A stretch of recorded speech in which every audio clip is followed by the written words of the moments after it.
बम्बई जाते ही शूटिंग कहाँ है, शूटिंग कहाँ है, शूटिंग ऐसा मत करो, पहले मुंबई को समझो। सर मैंने भी इस मूवी का मतलब बैकग्राउंड में थोड़ा हाथ बटाया है, तो मैंने देखा है काफ़ी बड़ी अच्छी पिक्चर बनी है। तो क्वेश्चन ये है कि एक डायरेक्टर बनने के लिए किसी को असिस्ट करना ज़रूरी है या ऐसे भी बना जा सकता है? कोई ज़रूरी नहीं है, एक ही चीज़ ज़रूरी है, इच्छा। अरे क्यों कर रहे हो उससे शादी, बम्बई में रहता है, फिल्म लाइन में है, 2-3 बीवियाँ होंगी, ये होंगी। जैसे भोजपुरी इंडस्ट्री में ना, वहाँ पे जीरो फिगर नहीं देखते हैं, बट थोड़ा हेल्दी एक्ट्रेसेस को वहाँ पे पसंद किया जाता है। छत्तीसगढ़ की इंडस्ट्री में आपको क्या लगता है, क्या ज़्यादा डिमांड में है? नहीं, हमारे यहाँ पे हेल्थ बाद में आती है, पहले संस्कार आ जाते हैं। हाँ बिल्कुल, एक बात तो खटकती है, यहाँ पे स्क्रिप्ट और स्टोरी पे काम बहुत कम होता है। थोड़ा सा सरकार को भी इसमें मदद करना चाहिए कि छोटे छोटे जगहों पे, जैसे वहाँ पे भी थिएटर शुरू हो फिर से, तो हमारे छत्तीसगढ़ी फिल्म इंडस्ट्री को भी फायदा होगा।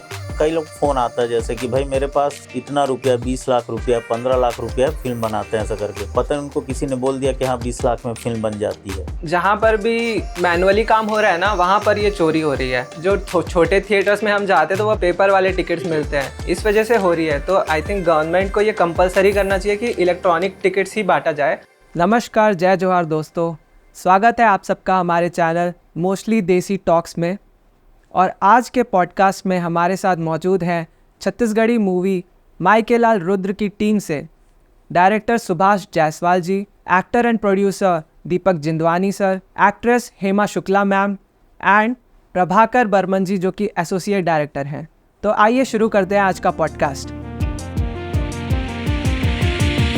तो आज हमारे साथ मौजूद है माई के लाल रुद्र की टीम, और स्वागत है सर आप सभी का हमारे शो मोस्टली देसी टॉक्स में। तो चालू करते हैं आज के पॉडकास्ट के साथ में। तो सबसे पहला सवाल सर आपसे है कि कैसी है फीलिंग, मतलब अब कैसा लग रहा है कि काम खत्म हुआ या अब काम चालू हुआ है? 10 मई को रिलीज होने वाली फिल्म, तो देखिए एक्साइटमेंट है कि फिल्म आएगी तो कैसा रिजल्ट होगा, और उम्मीद है बहुत अच्छा रिजल्ट होगा। बहुत अच्छी फिल्म बनी है, सारे कलाकारों ने अच्छे से काम किया है, डायरेक्टर सर ने अच्छे से काम करा है, म्यूजिक अच्छी हुई है, हमारी बहुत मेहनत की हैं और रायपुर के आसपास लोकेशन में शूट किए हैं। तो बस इंतज़ार है फिल्म आए और छा जाए। सर थोड़ा सा आपका बैकग्राउंड जानने की कोशिश करेंगे कि आपकी शुरुआत कैसे हुई इस हॉलीवुड इंडस्ट्री में, कैसे आपने वीडियोस से मूवी तक का सफ़र तय किया? हॉलीवुड इंडस्ट्री में शुरुआत ऐसे हुई कि मैं स्कूल कॉलेज में तो पार्टिसिपेट करता ही था, मैं थिएटर भी करता था, डांस वगैरह मेरा बचपन से शौक़ है। हम रायपुर में जब हम शिफ्ट हुए तो मेरे एक मित्र हैं दिलीप गुप्ता, उन्होंने एक इप्टा के आर्टिस्ट काशी नायक से मिलवाया। उन्होंने वो कोई फिल्म कर रहे थे, मैं टीवी सीरियल कर रहे थे दूरदर्शन के लिए कुछ। वो मैं बोला ठीक है यार, मेरा तो शौक़ है, मुझे तो करना ही है। तो वहाँ से शुरुआत हुई कैमरे की अपनी, कि भाई कैमरा फेस करना है अब। तो वहाँ से शुरुआत हुई, फिर धीरे धीरे कुछ छोटे छोटे मैंने ऐसे शॉर्ट फिल्में की, फिर लगा कि नहीं अब एल्बम करते हैं, कुछ एल्बम्स किए। तो इसी बीच में 1-2 ऑफ़र मिल गए फिल्मों के, तो 1-2 फिल्में की। उसके बाद फिर ये बड़े रूप में आप फिल्म कर रहे हैं माई के लाल Rudra. Nice nice nice. Sir आगे सुभाष सर से बात करते हैं कि सर आपने तो मतलब बॉलीवुड में भी काम किया है, तो थोड़ा सा आपके बैकग्राउंड के बारे में जानना चाहेंगे कि आपकी शुरुआत कैसे हुई, बॉलीवुड से फिर हॉलीवुड कैसे आना हुआ? तो जैसे शुरुआत तो ऐसा है कि जब मैं शुरू हुआ, मतलब बचपन से ही मैं शुरू हो गया था, थोड़ा सोचने समझने लगा तभी से शुरू हो गया था कि हम लोग जैसे गांव में तालाब में नहा रहे हैं तो ढिसुम ढिसुम खेल रहे हैं, है ना। थोड़ा बड़ा हुआ तो डायलॉग लिखना, गाने लिखना, सिगरेट की धुएं की तरह उड़ा दूंगा, मतलब उस टाइम जब उस तरह जैसी फिल्में बनती थी वैसा डायलॉग अलग लिखना, बोलना, एक्टिंग करना। फिर हम बिलासपुर में पढ़ने लगे, तो बिलासपुर में फिर हमने थिएटर ग्रुप ज्वाइन किया, एक बनाया। तो फिर हम लोग पूरा इंडिया में घूम घूम के हम लोग थिएटर करते थे, तो उसमें लिखना, एक्टिंग करना, डायरेक्शन सब काम होता था। फिर लेकिन ये था, इरादा था कि बम्बई मतलब जाना है, मतलब ये शहर छोड़ के जाना है। पहले जब उतनी समझ नहीं थी तो सोचता था कि 12वीं के बाद चला जाऊंगा, लेकिन जब फिर 12वीं आते आते ये समझ में आया कि नहीं भैया ग्रेजुएशन ज़रूरी है। ग्रेजुएशन करते करते ये समझ में आया कि बेटा पैसा भी चाहिए, कि आप बाहर जाओगे, ये करोगे बम्बई तो कुछ पैसा भी चाहिए। फिर किसी ने मुझे समझाया भी कि आप बम्बई जाते ही शूटिंग कहाँ है, शूटिंग कहाँ है, शूटिंग ऐसा मत करो, पहले मुंबई को समझो। तो उसके लिए मैंने जर्नलिज्म कोर्स किया, जर्नलिज्म में नौकरी भी की, कुछ पैसा इकट्ठा किया, वो पैसा लेके फिर मैं बम्बई गया और वहाँ भी मैंने जॉब किया 2 साल बम्बई समझा। तो उसके बाद फिर मैंने बालाजी टेलीफिल्म से शुरुआत की, कसौटी ज़िंदगी की सीरियल से एज ए असिस्टेंट डायरेक्टर। फिर वहाँ पे 2-3 सीरियल किए, फिर एक डायरेक्टर मिले, उनके साथ सीरियल करता रहा। फिर अभी 10 साल से करीब मैं इंडिपेंडेंट डायरेक्टर के रूप में सीरियल्स बनाता हूँ। आपने जो ये सब सुना होगा, अपना गुड्डन तुमसे ना हो पाएगा, पिंजरा, महक ज़िंदगी की, और इस मोड़ से जाते हैं, बाजी इश्क की, रंग जाऊँ तेरे रंग में, गौना, ये तमाम जो सीरियल हैं, ये सब सीरियल किए। इस बीच इनसे मुलाकात हो गई किसी एक दोस्त के थ्रू, तो इनकी कहानी जो है वो बड़ी अच्छी लगी, तो हम लोग प्लानिंग करते रहे। कुछ पैसे वैसे की दिक्कत आई, लेकिन फिर हमने हिम्मत किया जी जी जी। और फिर हमने आज ये फिल्म बनाई है। जेब खाली हो गया है लेकिन उम्मीदें बहुत हैं। भरने का इंतजार है। हाँ हाँ। जी जी जी सर, मैंने भी इस मूवी का मतलब बैकग्राउंड में थोड़ा हाथ बटाया है, तो मैंने देखा है काफ़ी बड़ी अच्छी पिक्चर बनी है और आई होप कि सक्सेसफुल रहेगी मूवी। आते हैं हेमा जी के पास, आपका कैसा रहा सफ़र? मतलब जैसे नॉर्मली इंडियन फैमिलीज़ में देखा जाता है कि हीरोइंस बनना मतलब उतना सपोर्ट नहीं करते कोई फैमिली में, तो आपका सफ़र कैसे रहा? क्या दिक्कतें आई? फैमिली सपोर्ट कैसी रही? ये पूछना चाहेंगे। जहाँ तक हमारा इंडियन फैमिली का देखा जाए तो मुझे लगता है कि गर्ल्स के लिए किसी भी फील्ड में जाना आसान नहीं होता है, क्योंकि फ़र्स्ट ऑफ ऑल वो फैमिली हमेशा देखती है कि कितनी सिक्योरिटी है, कितनी सेफ्टी है। बॉयज़ के लिए वो सारी चीज़ें नॉर्मल होती है, बट गर्ल्स के लिए हमेशा से बेसिकली ये रहा है कि उनकी सेफ्टी सिक्योरिटी हमारे हमेशा उनके पेरेंट्स की प्रायोरिटी में रहता है कि उनकी सेफ्टी होनी चाहिए। बहुत ज़्यादा टफ रहा है, लेकिन पर्सनली मैं ब्लेस्ड हूँ, शायद अच्छे मम्मी पापा से बहुत ज़्यादा ब्लेस्ड हूँ कि मेरी फैमिली ने मुझे बहुत सपोर्ट किया है इस फील्ड में, इस रहने के लिए और काम करने के लिए भी। भगवान जी का बहुत सपोर्ट है, दैट्स वाई मैं आज यहाँ पे काम कर रही हूँ और अच्छे अच्छे प्रोजेक्ट कर रही हूँ। आगे सर के पास चलते हैं, दीपक सर के पास। सर, आपने चालू किया तो आपको कभी लगा नहीं कि बॉलीवुड में भी ट्राई किया जाए, कुछ एक्टिंग वगैरह का काम, ऐसा कुछ? हाँ, नहीं बिल्कुल लगा। और मैं शुरुआत में बॉलीवुड के चक्कर में ही था सर। मन मेरे आता था क्या हॉलीवुड में काम करूंगा यार, ऐसा करके बॉलीवुड जाएंगे। मैं बताया मेरे मित्र दिलीप गुप्ता उनको भी शौक है मालूम भयंकर, उनके साथ मैं भी निकल गया। 15-20 दिन रहा मुंबई में। हाँ। फिर उस समय सीरियल वगैरह थोड़े से कम मन रहे थे। फिर और यहाँ पे सेट भी हो गया था तो मैं वापस आ गया। फिर लगा कि नहीं छॉलीवुड में ही काम किया जाए तो फिर अपने छॉलीवुड में फिर प्रयास किया और इस तरीके से 8-10 साल हो गए। इच्छा तो हुई थी बॉलीवुड की, अभी भी है, और हर कलाकार चाहता है कि थोड़ा थोड़ा ऊपर जाए। सही मैं बात है। सोच रहा था पहले ऊपर जाऊं उसके बाद, लेकिन डायरेक्ट नहीं हो पाया वो। तो मेरी इच्छा तो जरूर थी बॉलीवुड में यार काम बस करने बोलना की। चाहूँ हाँ सर। बहुत जरूरी चीज है। काय आहे, बहुत सारे मन आते ना, ते नवा प्रोड्यूसर म्हणा, जैसे प्रोड्यूसर की मजबूरी बनती है। अब नहीं ली काम नहीं दी, पैसा दे, पैसा भी चलते कई जगह, पैसा दे मैं भैया काम दूं, और गलत आदमी पैसा दी तो पहले प्रोजेक्ट अगर फंसा भी होगा तो बेचारा सपना खराब हो जाती, ये भी कारण होते है। तो सही आदमी सही टाइम में अगर मिल जाती तो बढ़िया, भैया भी आओ बनारस पहली, तो सही आदमी सही समय मिल जाती तो बढ़िया हो जाती। जी, एक और सर सवाल है। आपने मतलब इस मूवी में आके फिर इतनी सुंदर एक्ट्रेस को अपने मूवी में ले लिया, फिर तो आपके घर में कभी ऐसा कुछ प्रॉब्लम नहीं हुआ? मतलब जैसे मैम होंगे तो उनको कभी ऐसे कुछ इशू नहीं हुआ कि कुछ तो मतलब अनबन हुई हो, ऐसा कुछ किस्सा याद आ रहा नहीं, हो? ऐसा नहीं। मेरी जो वाइफ है फुल सपोर्ट करती है, और टाइम पे जब मेरा शूट रहता है तो मुझे उठा भी देती टाइम पे, बताती है कि आपका शूट है, जाओ, तो सपोर्ट करती है, ऐसे कोई दिक्कत नहीं है। बढ़िया बढ़िया बढ़िया बढ़िया सर। आगे सुभाष सर के पास चलते हैं। सर, ये सवाल था कि जैसे आज के डेट में बहुत लोग डायरेक्टर बनना चाहते हैं, छोटा छोटा काम करके चालू कर रहे हैं लोग, यूट्यूब में छोटे छोटे स्टोरीज़ बनाते हैं, बट उनके पास कहीं ना कहीं डायरेक्शन का पूरा स्कोप नहीं रहता। थोड़ा थोड़ा यूट्यूब से देख देख के तो सीखते हैं, बट एक ओवरऑल क्या चाहिए होता है एक डायरेक्शन के लिए, वो पूरा एंगल नहीं पता चलता। तो क्वेश्चन ये है कि एक डायरेक्टर बनने के लिए किसी को असिस्ट करना ज़रूरी है या ऐसे भी बना जा सकता है? आपके हिसाब से क्या लगता है? कोई ज़रूरी नहीं है, एक ही चीज़ ज़रूरी है, इच्छा, बाकी बन जाओगे। दूसरी चीज़ ये बोलना चाहूँगा कि आज ज़्यादातर चर्चा करते हैं कि एक्टर या डायरेक्टर, है ना, राइटर, इतने ही 2-3 चीज़ को हम लोग जानते हैं, लेकिन और भी विधा है कि एडिटिंग है, कैमरा है, VFX है, म्यूज़िक है, आर्ट डायरेक्शन का काम है, मेकअप काम है, ड्रेस डिज़ाइनिंग का काम है। तो ऐसा नहीं, हम लोग को और रुचि भी रहता, लेकिन शायद हम लोग सोचते नहीं। तो बहुत सारा विधा है, वो सब में भी मतलब जाया जा सकता है। बाकी देखो, इच्छा है तो आप यहाँ भी कर लोगे, देख के कर लोगे, किसी का असिस्ट करके कर लोगे, आप हो सकता है बाहर निकल जाओगे, आप इंस्टीट्यूट ज्वाइन कर लोगे। तो मेन तो भाई आप एक इच्छा हो और इच्छा शक्ति हो। बहुत मुश्किलों से ये टाइम पीरियड गुजरता है। तो जैसे आप जब डायरेक्शन में लगे हुए थे मुंबई में भी, तो ऐसा कभी हुआ क्या कि मैम ने कभी बोला हो कि ये क्या डायरेक्शन में लगे हो, कोई जॉब कर लो? हाँ, तो अब मैं तो 2001 से वहाँ पे हूँ, 2009 में शादी हुई। जी। तो शादी से पहले ही मतलब थोड़ा सा शादी के टाइम ही प्रॉब्लम हुआ हाँ कि जब मेरे से शादी लग रही थी मेरी वाइफ की, तो अब होते हैं ना थोड़े बुआ चाची रिश्तेदार भाई बहन इधर उधर आजू पड़ोस, जो तो बोले अरे क्यों कर रहे हो उससे शादी, बम्बई में रहता है, फिल्म लाइन में है, 2-3 बीबियां होंगी, ये होंगी। तो उसका खामियाजा थोड़ा सा भुगतना पड़ता है आज भी, जो डाल दिए हम लोग दिमाग में। कभी कभी ऐसा सर के इधर फूला फूला दिखता है। हाँ, तो होता है भाई, माँ बाप के आशीर्वाद से किए हैं तो बहुत सपोर्ट मिलता है, सब कुछ होता है। दोनों लाइफ अच्छी है कि मतलब वो फिल्मी लाइफ भी, घर की लाइफ भी।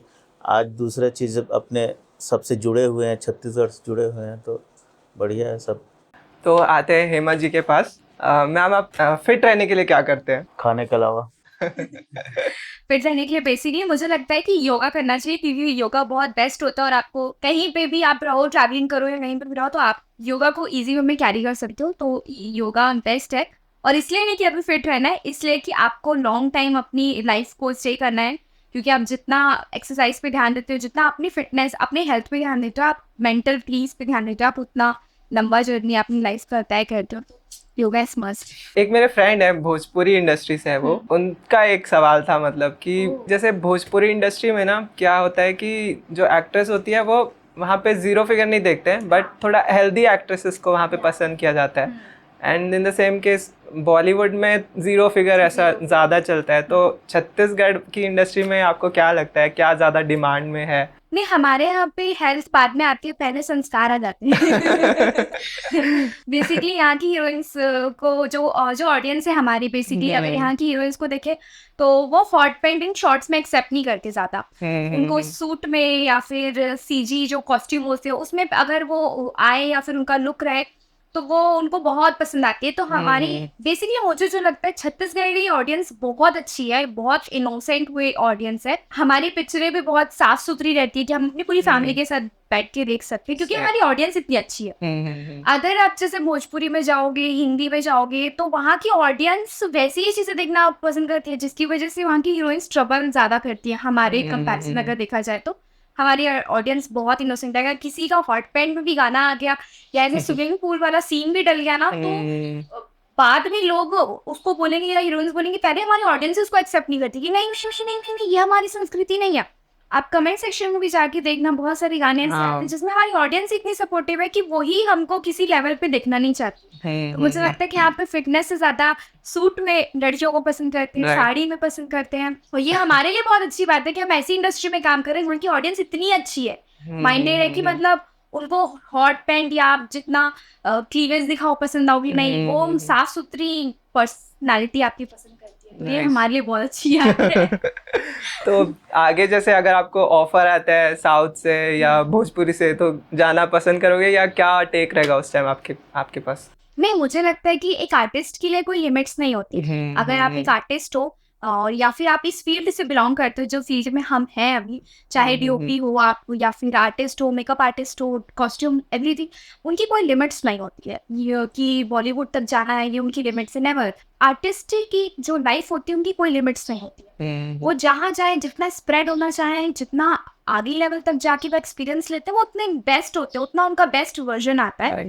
तो ऐसा कुछ नहीं है। डेफिनेटली हम काम करना चाहेंगे, अच्छी से अच्छी, बड़ी से बड़ी इंडस्ट्री में काम करना चाहेंगे, क्योंकि हम अपनी लैंग्वेज को, यहाँ के अगर आर्टिस्ट बाहर जाके काम करते हैं तो कहीं ना कहीं वो वहाँ जाके अपनी जगह बनाते हैं। सीजी इंडस्ट्री भी स्टैब्लिश है, वहाँ के आर्टिस्ट भी इतने हैं, अनुभवी है, इतना एक्सपीरियंस उनको है, उतना अच्छा उनका काम है कि वो दूसरे इंडस्ट्री में जाके जगह बना रहे हैं।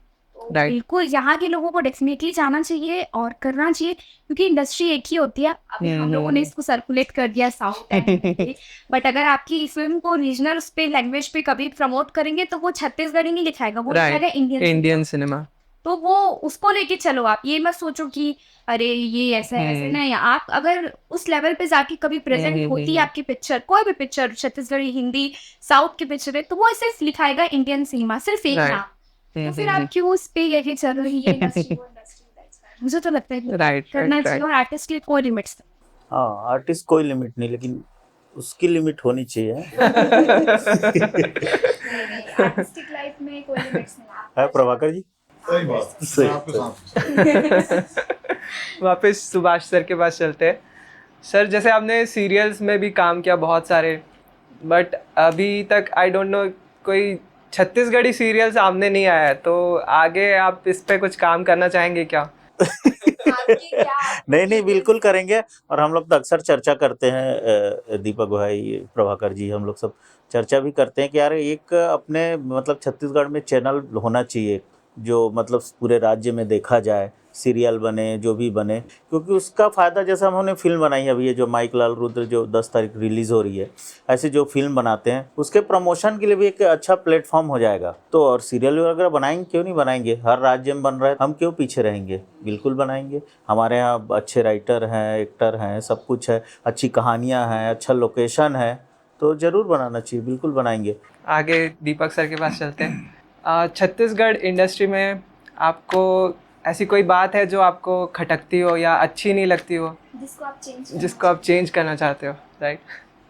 हाँ बिल्कुल, एक बात तो खटकती है, यहाँ पे स्क्रिप्ट और स्टोरी पे काम बहुत कम होता है, ये बात खटकती है। और इसको हम लोगों ने कोशिश भी की है दूर करने की। हमारी इस फिल्म में माइक लाल रुद्र जो 10 मई को रिलीज़ होने वाली है, उसमें आपको स्क्रिप्ट और स्टोरी दोनों दिखेगी। और कुछ डायरेक्टर्स हैं यहाँ पे जो करते हैं, बाकी ज़्यादातर फिल्में कहानी नहीं रहती है, स्क्रिप्ट में कहानी है तो स्क्रीन प्ले अच्छा नहीं है, ये चीज़ की कमी है। ये चाहता हूँ कि मैं दूर हो और इसमें लोग आएँ जो लिख रहे हैं, राइटर्स लोग हैं, जैसे प्रभाकर सर लिखते हैं हमारे, तो ऐसे लोग आएँ, सीखें उसको और कोर्स करें, उसको करने के बाद उसको लिखें और आएंगे तो अच्छा रिजल्ट आएगा, फिर पब्लिक भी आएगी, कलेक्शन भी आएगा। अभी लोगों की शिकायत रहती है कि लोग देखने नहीं आते पिक्चर, तो वो इसी वजह से देखने नहीं आते कि अगर कोई एक अच्छी फिल्म आती है उसके बाद 4 फिल्में जो आती हैं उनमें ये कमी रहती है। ये नहीं बोल रहा हूँ कि मतलब कुछ गलत करें, लेकिन वो पहले कुछ काम करें, सीखें, ना समझे उस चीज़ को, उसके बाद आएँ। ऐसा यही चीज़ आर्टिस्ट लोगों के साथ भी है। इतने थिएटर्स वगैरह यहाँ होते हैं, तो थिएटर में लोग काम करें, उसके बाद आएँ तो एक्टिंग भी अच्छी होगी, स्टोरी भी अच्छी होगी। डायरेक्टर्स भी आ रहे हैं, जैसे अब सर आए मुंबई से, इन्होंने अनुभव लिया, 20 साल हो गया, उसके बाद इन्होंने काम किया यहाँ पे। मतलब अनुभव के साथ काम करें और स्क्रिप्ट और स्क्रीन प्ले और स्टोरी पे काम होना चाहिए हमारे इंडस्ट्री में, ये मेरे को बहुत महसूस होता है। सुभाष सर से पूछते हैं। सर जैसे एक और बात आती है कि छत्तीसगढ़ में ना सिनेमा हॉल्स की कमी है, जिसकी वजह से जो मूवीज़ है वो ज़्यादा बिजनेस नहीं कर पाती हैं। हमारी मूवीज़ को भोजपुरी और ओडिया जो नेबरिंग स्टेट्स हैं, तो उनके भी लैंग्वेजेस में डब करके अगर मूवीज़ को रिलीज़ किया जाए तो कुछ फ़र्क पड़ेगा क्या?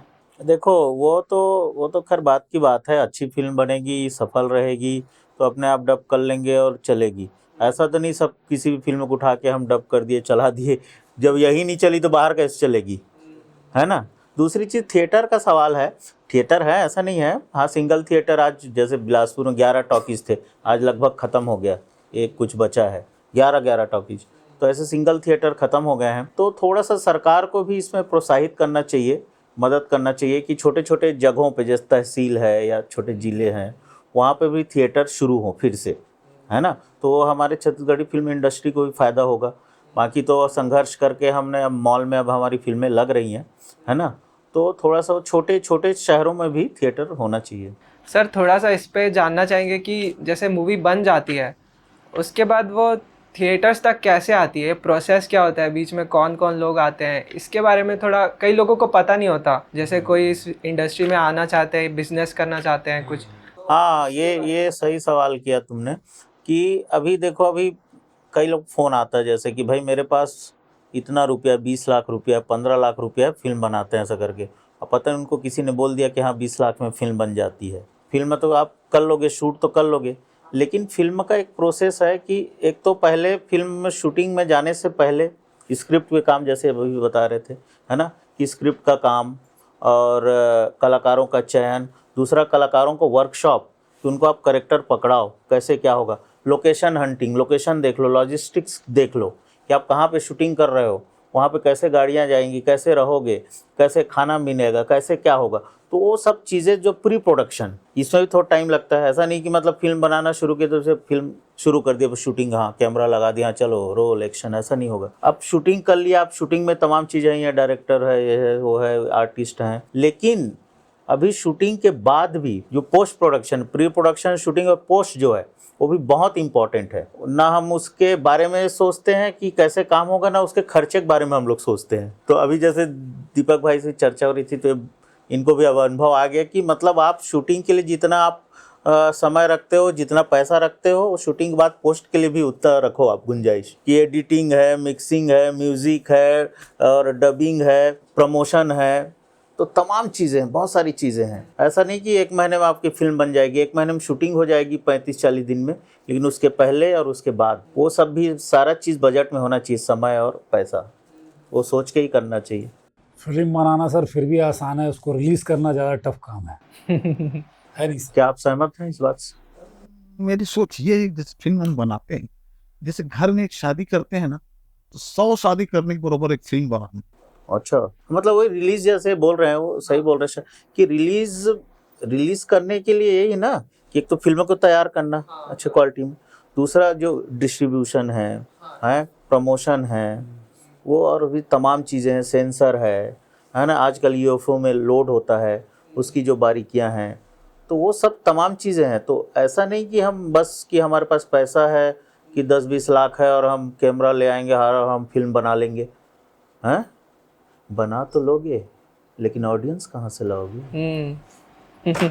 तो उसके लिए मतलब मेरा मतलब है कि आपको प्री प्रोडक्शन लेकर पोस्ट तक और सब कुछ प्लान थोड़ा सा करना चाहिए, तो एक क्वालिटी वाली फिल्म आप बना सकते हो। मेनली सर छत्तीसगढ़ में डिस्ट्रीब्यूशन चैनल्स क्या है, मतलब कैसे मूवी एक बन गई, पूरा पोस्ट प्रोडक्शन भी हो मेरी गया? तो ये पहली फिल्म है, फिर भी प्रभाकर जी अगर और दीपक भाई ये लोग ज़्यादा बताएंगे, ये जी। जुड़े हुए हैं कि सर कैसे प्रभाकर सर बताइए। डिस्ट्रीब्यूशन के बारे में थोड़ा सा बताइए कि कैसे पूरा मूवी बन गया है, बस मतलब थिएटर में देखने के लिए रेडी है, बट वो थिएटर तक पहुंचती कैसे है, जो डिस्ट्रीब्यूशन चैनल्स है उसके बारे में बताइए। क्या होता है, जो सेंसर सर्टिफिकेट सेंसर देती है, सीसी सर्टिफिकेट जो देती है, हाँ, उसकी आवश्यकता इसमें होती है। और एक व्यक्ति है जो डिस्ट्रीब्यूटर है, वो समझ लो बिचौलिया है। डायरेक्ट हम जाएंगे ना तो हमको पहचाने के लिए टाकीज वाला भाव भी नहीं देगा, तो उसके लिए एक ऐसे बंदे को पकड़ते हैं जिसको टाकीज वाला भी बहुत अच्छे जानते रहता, रिलेशन रहता है उसके, हम उसको पकड़ते हैं, उस बंदे को, डिस्ट्रीब्यूटर को, तब वो जाके फिर सारे टाकीजों में संपर्क करके वो बुकर को पकड़ेगा, इसके हाथ में बहुत ज्यादा टाकीजियां रहती है, हर जगह एक बुकर होता है, किसी के पास 50 टाकीज, किसी बड़े सिटी में, तो उसको पकड़ते हैं। ज्यादा अच्छा हमारा कौन कर सकता पब्लिसिटी, वो व्यवहार में भी कौन अच्छा और पैसा भी कौन दबाता है। टाकीज में चोरी बहुत होती है ना, घटना होती है, इसलिए बता रहा हूँ। क्योंकि हम देखो भाई, हम इतना मेहनत करते हैं, रात दिन पिक्चर करने भी हाँ। 1 साल हो गया पिक्चर को, 1 साल से एक ही पिक्चर में फंसे। तो ये इतना मेहनत करने के बाद हम टाकीज में लगाते हैं पिक्चर, जाके फिर टाकीज में अगर चोरी होता है तो वो गलत चीज है। अभी एक पिक्चर आया था, नाम नहीं बोलूंगा, पिक्चर में अंदर में 350 लोग, हीरो ने फोन करके बताया ऐसा ऐसा बात, 350 लोग हैं, उनको बताया कि 50 लोग अंदर बैठे। फिर वो टाकीज में घुस के देखा, फिर बोला तुम 50 कैसे, बोले 350 लोग अंदर है। और ये चीज को उठाना चाहिए मुद्दे को, ये डरने की बात नहीं, घबराने की बात नहीं है ना। बहुत पैसा मेहनत से हम बनाते हैं, तो प्रोड्यूसर को जितना पैसा मिलना चाहिए उससे ज्यादा तो चोरी में चल देता। तो ये कैसे चोरी होता है, मतलब टिकट शो नहीं करते, टिकट करता है या क्या, सीधा कुछ भी टिकट दे देते हैं? हाँ, मतलब ये हमारे पीछे बैठी उस ये मैटर हुआ था। ऐसा रहता है कि टिकट्स जो रहती है वो मतलब या तो आपको शो नहीं कराते हो, और वो लोग ना मतलब ब्लैक में कर देते हैं, ब्लैक में खुद रख लेते हैं, और उसमें जो रहता है ना उसमें मेंशन नहीं करते कि इतनी टिकट्स आपके बिकी है, और वो पैसा वो लोग सीधा अंदर कर लेते हैं, सीधा मतलब ऐसा वो। इसका कुछ रास्ता रहना चाहिए। अच्छा, फिर शिकायत करो कि भैया तुमने कैसे ऐसा बोल, अरे यार ऐसा उतार, तुम शक कर रहे हो हमारे पर, ऐसा उतार लो। उतारा भी गया, बड़े डायरेक्टर का है ना पिक्चर, उतार लो, बड़े डायरेक्टर ने बोला उतारो। पायरेसी होती तो चलो होती, उसमें कुछ नहीं कर सकते आप, वो कर रहा हूँ, पायरेसी भी करते हो बहुत छत्तीसगढ़ी सिनेमा। एक तो फिल्म टाकीजे कम है, और वही फिल्म को फायदा होता है जिसमें रिपीट दर्शक में। तो यहाँ के छत्तीसगढ़ के जो भी डायरेक्टर है, प्रोड्यूसर है, जैसे भैया ने बोला, स्टोरी में काम वाकई में करना चाहिए। अभी एक लेख पढ़ा था मैं, जैसे आमिर खान ने 25 लड़के रखे हैं, 1.5 लाख रुपए महीना उनको देता है। उनका काम यही है, हिंदी, अंग्रेजी, गुजराती, मराठी, जो भी वो किताब पढ़ेंगे कहानी। 25 लोग अलग अलग कहा 25 किताब पढ़ेंगे, इसमें से एक कहानी लोग चुनेंगे। 25 में शॉर्ट आउट करके 20 से 10 से 5 एक कहानी, 250 कहानी से समझो उन लोग पहुंचे वहां एक कहानी। तो कुछ तो पावर होगा उस कहानी में, चाहते दम होगा। आधी फिल्म वहां सफल होती, तब लोग करोड़ों रुपए इसमें लगाते। तो पब्लिक को पसंद करना भी है, तो उसको एकदम निचोड़ दे। तो वो निचोड़ को आप पकड़ो स्क्रिप्ट में, कॉन्फिडेंस आपका भी रहेगा, पैसा लगाने वाला भी और फेंके उसका कॉन्फिडेंस रहेगा। अच्छी स्टोरी अगर मिल जाती है तो वहां पर समझो आप 50% आप सफल हो। क्योंकि फिल्म जो अपन कर रहे हैं ना, ये फिल्म नहीं है एक्चुअली, ये इतिहास बनता है। दोबारा आप कुछ नहीं कर सकते, एडिट के बाद वहां जमा हो गया जब ना योकों में चल दिया, तो उसको सुधार लो, समय रहते अच्छा कर लो। एक बार वो गया ना तो इतिहास बन गया, फिर कुछ नहीं कर सकते। तो प्रभाकर जी, हमने जो फिल्म बनाई है बड़ी मेहनत से, बड़ी अच्छी फिल्म बन गई है, ये भी बम्पर हिट होने वाली है। तो इसमें जो ये काला बाजारी चोरी होती है, उसको रोकने कुछ उपाय सोचा आपने? कुछ सोचने से नहीं होगा क्या? यहाँ कुछ लोग, बड़े लोग हैं, सारे लोग को आवाज उठानी चाहिए, सारे लोग फिल्म बना रहे हैं। थिएटर्स की प्रॉब्लम में ना मुझे ये लगता है कि जहाँ पर भी मैनुअली काम हो रहा है ना, वहाँ पर ये चोरी हो रही है। तो जैसे जो छोटे थिएटर्स में हम जाते हैं तो वो पेपर फाड़ के देते हैं, है ना, पेपर वाले टिकट्स मिलते हैं, इस वजह से हो रही है। तो आई थिंक गवर्नमेंट को ये कंपलसरी करना चाहिए कि इलेक्ट्रॉनिक टिकट्स ही बांटा जाए, और उसका सीसीटीवी तो रहता ही है, प्लस बाद में अगर कोई उसके डिटेल्स मांगे तो वो हैंड इन हैंड मिल सके, मतलब कि कितने लोग आए, कितने लोग गए। और जैसे वो ऑनलाइन होगा तो वो ऑटोमेटिकली एक सर्वर पे तो कहीं पर तो वो सबमिट होता रहेगा। सही, जैसे आता था, गाड़ी जाती है ऑटोमेटिक। हाँ। तो बड़े थिएटर्स में जैसे जो आईनॉक्स वगैरह हो गया, वहाँ पे ऐसा नहीं होता होगा, लेकिन छत्तीसगढ़ में है ही छोटे थिएटर्स ज़्यादा रीच बढ़ाने के लिए, तो वहीं पे ये प्रॉब्लम ज़्यादा है। आशा करेंगे कि ये जो बात है वो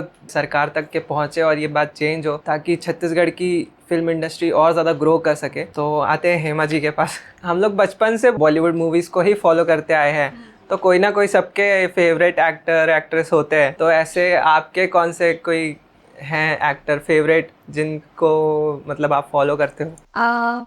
मैं एक्चुअली मैं तो अभी की जनरेशन की लड़की हूँ और अभी मैं बहुत छोटी हूँ, तो अभी मैंने उतना इंडस्ट्री को देखा नहीं है जब से। और बेसिकली मेरा इसमें आना भी बहुत कॉन्सिडेंसली था, मतलब एकदम प्रॉपर मैंने कभी प्लानिंग नहीं की थी कि मुझे जाना है और मुझे करना है। मैं डॉक्टर बनने वाली थी, मैं उसकी पढ़ाई भी कर रही थी, और फिर उसके बाद मुझे एक बोल सकते कि एक अपॉर्चुनिटी मिल गई, तो उसके बाद मैंने ये ज्वाइन कर लिया। और फिर इसमें बहुत मैं काम कर रही हूँ लंबे टाइम से। मुझे बेसिकली मैं जितनी भी फिल्में मैं देखी हैं सिर्फ, अब तो बहुत देखती हूँ, तो मुझे माधुरी मैम बहुत पसंद है और दीपिका पादुकोण मैम बहुत पसंद है।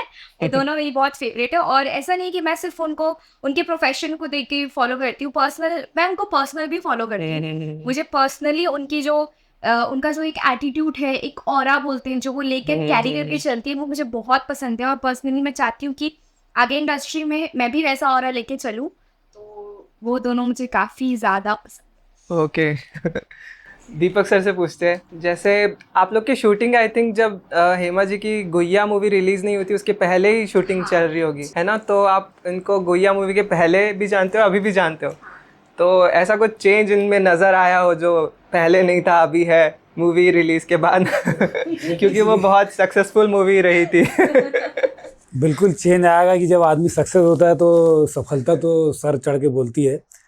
तो चेंज आया, मतलब सफलता सर पे चढ़ के बोली है, मतलब इनके व्यवहार में चेंज नहीं आया। लेकिन अच्छा है, इनको इनकी फिल्म सफल हुई तो हमको भी उसका फ़ायदा मिलेगा, मिल रहा है ना। अब कोई भी सफल हो, कलाकार सफल होता है तो सारी इंडस्ट्री को फ़ायदा होता है, सारे कलाकारों को फ़ायदा होता है। तो उनकी सफलता के लिए इनको शुभकामनाएं हैं और हम चाहते हैं कि इनकी दूसरी फिल्म भी सुपर डुपर और बम्पर हिट हो। बिल्कुल बिल्कुल। क्या फिल्म का नाम क्या है? फिल्म का नाम माई के लाल रुद्र। एक और क्वेश्चन है आपसे कि ऐसा कुछ किस्सा आपको याद आता हो कि कभी आपको किसी डायरेक्टर से डांट पड़ी हो किसी बात पे? अरे मुझे बहुत डांट पड़ी है, हर सेट पे पड़ी है। और मुझे लगता है कि डांट अच्छी चीज़ है, क्योंकि बोलते हैं ना कि जब सोने को निखारा जाता है तो सबसे ज़्यादा उसी को मार पड़ती है।